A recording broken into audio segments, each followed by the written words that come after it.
যে মাছ body body mass কিন্তু body কি হ্যাঁ না তার মধ্যে এই একটা ভিডিও না তো রেট দিতে হবে না খাইছি দি লজ্জা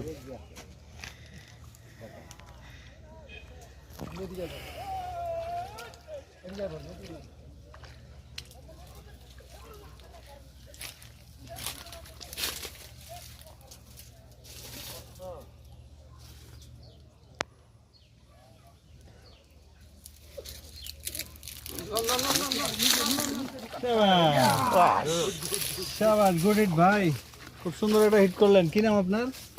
সাতু লাড্ডু না? আচ্ছা, নর্মাল খাবার। চমৎকার একটা শট। যে 50,000 টাকার টিকেটের কাতল।